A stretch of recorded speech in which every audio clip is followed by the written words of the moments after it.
ओम शांति। पुस्तक पठन भगवत गीता रहस्य। लेखक सुधांशु शेखर मिश्र। प्रथम खंड प्रथम अध्याय। गीता ज्ञानर उद्देश्य। यो ब्राह्मणं विद्याति पूर्वं यो वै देवांश प्राणी होति तस्मै त्वं ह देवमात्मबुद्धि प्रकाशं मुमुक्षु वै शरणमहं प्रपद्ये। श्वेताश्वतरोपनिषदम् अंक 6:18। भावार्थ। सृष्टि प्रारंभरे जे ब्रह्मा को उत्पन्न करी तांको सम्मुखरे वेद समूह को प्रकाशित करथिले सेही आत्मबोधि प्रकाश देवंक परमात्मा निकटरे मो मुमुक्षु शरण जाउछि। परमात्मा हेउछन्ति ज्ञानदाता। वेद ज्ञानार्थ बोधक। परमात्मा किपरि मानवात्मा को ज्ञान प्रदान करती एथिपाई तांको एक माध्यमर आवश्यकता पड़े। कारण से निराकारी अशरीरी एवं प्रकाश स्वरूप। सृष्टि रे ज्ञानर प्रचार प्रसार पाई ब्रह्मा को से प्रथमे सर्जना करती। ब्रह्मा को सम्मुखरे सर्वप्रथमे ईश्वरीय ज्ञान प्रकाशित हुए। ईश्वरीय ज्ञान आधार रे ब्रह्मा ईश्वरीय सृष्टि रचनार निमित्त भावरे कार्य करती। परमात्मा श्लोक आधार रे ज्ञान दियंती नहीं। से मानवीय भाषा गुड़िकर ऊर्ध्वरे से मानवात्मार बुद्धि को ही ज्ञान द्वारा प्रकाशित करती। मनुष्य निज निज भाषा बुद्धिर सामर्थ्य अनुसार ताको छंदमय सरल चातुरी शब्द विन्यास द्वारा ग्रंथर रूप देछि। वेदादि ग्रंथ मानकरे उपमा उपमेय आदि अलंकार समूहरे आख्यान उपाख्यान दृष्टांत द्वारा ज्ञान लुकायित प्राय। एही सबु ग्रंथादिर कथा वस्तु प्रधान होई आध्यात्मिकता गौण होई जाइछि। एथिरे थिबा कथा वस्तु भारतर इतिहास होई पारे, होई भी न पारे।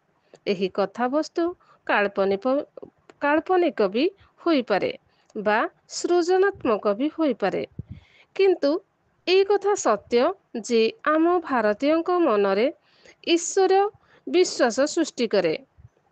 ଏଥିରେ ଥିବା ଅନେକ ବିଚାର ସତ୍ୟ ବହିର୍ଭୂତ ହୋଇଥିଲେ ମଧ୍ୟ ଆମ ମନରେ ଏହା ଭକ୍ତି ଉଦ୍ରେକକାରୀ ଏକ ସାହିତ୍ୟ ତଥା ନୈତିକ କଥାବସ୍ତୁର ଭଣ୍ଡାର ଅଟେ। ଯେଉଁଠି କାବ୍ୟ ପୁରାଣ କଥା କୁହନ୍ତି ସେଇଠି ଆଧ୍ୟାତ୍ମିକତାକୁ ମନ ରହିବାକୁ ହୁଏ। କାବ୍ୟ ପୁରାଣ ସମୂହରେ ଆଧ୍ୟାତ୍ମିକତା ପାଇଁ ସ୍ଥାନ ଉପଲବ୍ଧ ହୋଇପାରେ, କିନ୍ତୁ ଆଧ୍ୟାତ୍ମିକତାରେ କାବ୍ୟ ପୁରାଣ ପାଇଁ ନାହିଁ। ମହାଭାରତ ଏକ ଯୌଥ ବା ଅବିଭକ୍ତ ପରିବାର ବା କୁଟୁମ୍ବର କଥା ହୋଇଥିଲେ ସୁଦ୍ଧା ଏଥିରେ ଥିବା ଶ୍ରୀମଦ୍ ଭାଗବତ ଗୀତା କେବଳ ଆଧ୍ୟାତ୍ମିକ ଜ୍ଞାନକୁ ପ୍ରକାଶିତ କରିପାରେ। ଆଧ୍ୟାତ୍ମିକ ଜ୍ଞାନ ଦୃଶ୍ୟାତୀତ ବିଜ୍ଞାନ ହୋଇଥିବାରୁ ଇନ୍ଦ୍ରିୟାତୀତ ବିଜ୍ଞାନ ଅଟେ। ଏହା ଆତ୍ମାର ଅସ୍ତିତ୍ୱ, ଆତ୍ମା ଓ ଶରୀର ମଧ୍ୟରେ ପୃଥକତ୍ୱ, ଦେହାତୀତ ଆତ୍ମାର ଚାଲିଚଳନ, ପରମାତ୍ମାଙ୍କ ଅସ୍ତିତ୍ୱ, ଆତ୍ମା ଓ ପରମାତ୍ମାଙ୍କ ସମ୍ବନ୍ଧ ଓ କର୍ତ୍ତବ୍ୟ ବିଷୟରେ ଶିକ୍ଷା ପ୍ରଦାନ କରେ। ଆଧ୍ୟାତ୍ମିକ ବିଜ୍ଞାନ ହେଉଛି ଆତ୍ମା ଏବଂ ପରମାତ୍ମାଙ୍କ ମଧ୍ୟରେ ଆତ୍ମିକ ସମ୍ବନ୍ଧ ସ୍ଥାପନ କରୁଥିବା ଏକ ଯୋଗଶାସ୍ତ୍ର। ଏହା ଶାରୀରିକ ଯୋଗାସନ ଶିଖାଏ ନାହିଁ, ପରନ୍ତୁ ଏହା ହେଉଛି ଏକ ମନୋବ୍ୟାୟାମ ଏବଂ ମନ ଆୟନ ପ୍ରକ୍ରିୟା। ଯୋଗାଭ୍ୟାସ ପାଇଁ ଆଧ୍ୟାତ୍ମିକ ହେବା ଅନିବାର୍ଯ୍ୟ। ଯୋଗ ଏବଂ ଆଧ୍ୟାତ୍ମିକତା ଗୋଟିଏ ମୁଦ୍ରାର ଉଭୟ ପାର୍ଶ୍ୱ। ଯୋଗୀ ହେବା ପାଇଁ ଆଧ୍ୟାତ୍ମିକତା ଅଭ୍ୟାସ କରିବାକୁ ହୁଏ। ଶ୍ରୀମଦ୍ ଭଗବତ ଗୀତା ହିଁ ସମସ୍ତ ଆଧ୍ୟାତ୍ମିକ ରହସ୍ୟର ଉଦ୍ଘାଟନ କରି ରାଜଯୋଗର ଶିକ୍ଷା ଦିଏ। ଗୀତାର ବ୍ୟାଖ୍ୟା କରିଥିବା ଅନେକ ପଣ୍ଡିତ ଅଛନ୍ତି।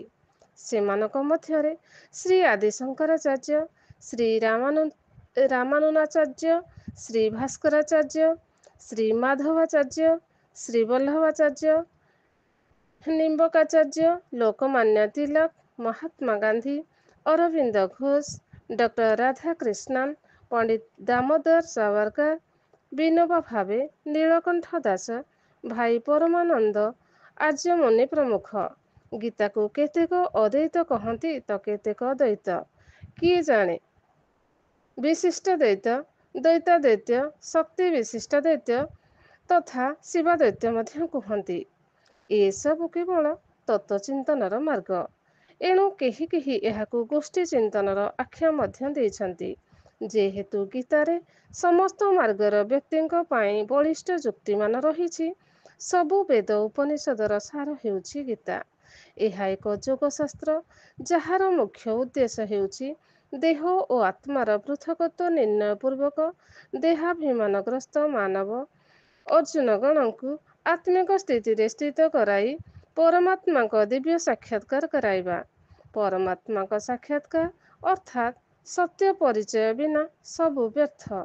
ତେଣୁ ଭାଗବତରେ କୁହାଯାଇଛି, ସେ ଯେବେ ସବୁ ଶାସ୍ତ୍ର ଜାଣେ ପରମ ଆତ୍ମାକୁ ନ ଚିହ୍ନେ, ସକଳ ଶାସ୍ତ୍ର ବ୍ୟର୍ଥ ତାର, କେବଳ ଶ୍ରମ ମାତ୍ର ସାର। ପରମାତ୍ମାଙ୍କ ସତ୍ୟ ପରିଚୟ ପ୍ରାପ୍ତ ହେଲେ ଯାଇ ମାନବ ସନ୍ଦେହ ରହିତ ହୁଏ। ସେତେବେଳେ ସେ ହୁଏ ନଷ୍ଟମୋହା ଏବଂ ସ୍ମୃତିଲବ୍ଧା। ଏହା ବ୍ୟତିରେକ ଈଶ୍ୱରୀୟ ଜ୍ଞାନକୁ ବୁଝି ହୁଏ ନାହିଁ। ପୂର୍ବାଗ୍ରହ ଗ୍ରସିତ ଅର୍ଜୁନ ଭଳି ମାନବ ମନରେ ନାନା ପ୍ରକାର ସନ୍ଦେହ ଏବଂ ମୋହ ଉତ୍ପନ୍ନ ହୁଏ, ଯାହା ଫଳରେ ବେଦାଦି ଶାସ୍ତ୍ର ପୁରାଣରେ ଅଗାଧ ଜ୍ଞାନ ଥାଇ ମଧ୍ୟ ଆମେ ଈଶ୍ୱରୀୟ ମାର୍ଗର ଅନୁସରଣ କରିବାକୁ ଅସମର୍ଥ ହେଉ।